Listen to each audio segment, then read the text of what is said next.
How to turn your subconscious into a slave and make it get you all the riches, fame, and success you've ever dreamed of. Stay tuned.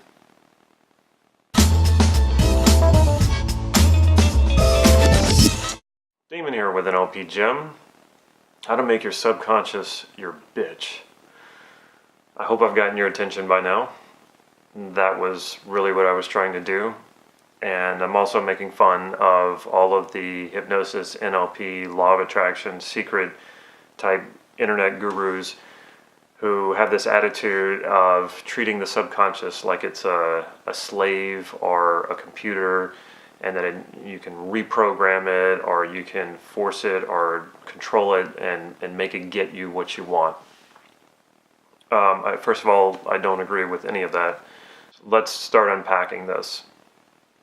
The subconscious, I don't even like that word. I think unconscious is a better word to use. Subconscious, sort of indicates that we're talking about something that is below the conscious, that it's beneath it. And that's really not the case. The unconscious is what you're not conscious of, but is still a part of your mind. Your conscious is just where your attention is. It is no better or no less. Neither one is better, greater, or less than the other. And to really make the point clear, I'll take it even a step further and say there is no such thing as the unconscious mind and the conscious mind.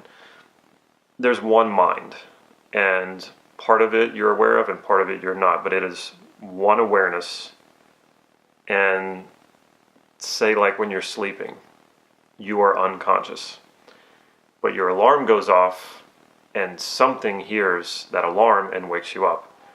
That is your awareness, even though you're unconscious. So you have a certain amount of awareness, even that is not conscious. So it's one awareness.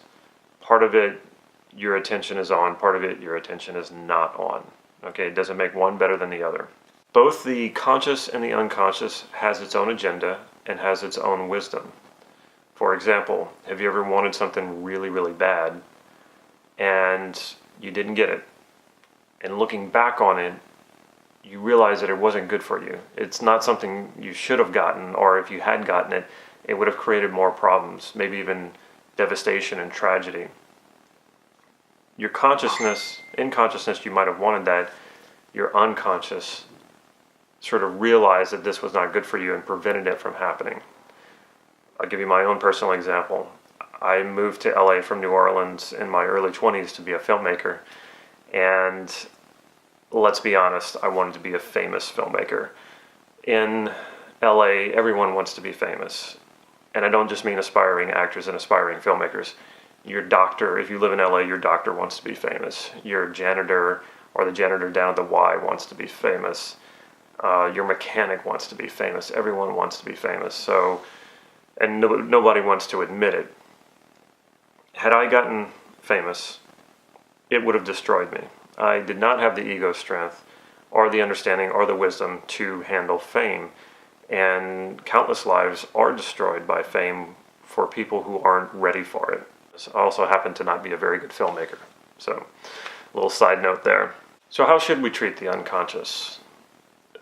The unconscious is there to be explored. And this is where a really good NLP practice, hypnosis practice, meditation practice, and there are other practices that can really help you bring the unconscious into consciousness and integrate it. And this is really important with conflict integration. When you're experiencing a conflict, that's usually because you want something, consciousness, and there's something unconscious you're not aware of that's holding you back. And NLP has a process for that, multiple processes for that. You can use hypnosis to resolve these inner conflicts. When you're experiencing incongruence, which is your behavior is not matching what you're saying and what you're thinking, this is often because you have some sort of unconscious program or process that is going on inside of you. And this is not, you don't want to bully that and try to bully it into giving you what you want. No, you want to bring this into consciousness and integrate it.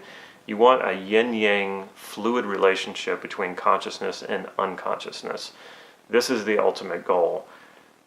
It is ultimately about alignment. and I've talked so much about this in these videos and in the trainings that I do, and especially when I coach people. Knowing your values, and values elicitation actually puts you into an altered state as you go higher and higher and discover your highest values. When you know what your highest values are, that is what your conscious and your unconscious can align with underneath that common goal, that common value or values. This is when you really start to work together. This is about wholeness. This is about integration. And if any conflicts arise, they can usually be resolved when your conscious and your unconscious can come together under a common value. So once again, you do not want to slave drive or treat your unconscious like a farm animal or like a computer. It is a part of you. It is part of what makes you human.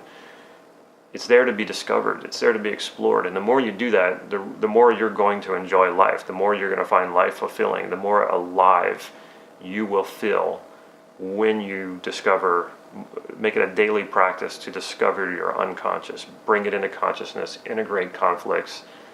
Become congruent, which is when your conscious and your unconscious are lining up, and then really align and serve a higher value, which is what your values are, not other people's values. So once again, treat your unconscious as part of you and be gentle with it. And it's not about reprogramming. It's not about controlling it. It's not about trying to make it do what you want it to do. Integrate, align, be congruent, be whole. And NLP, hypnosis, and meditation are great practices for that.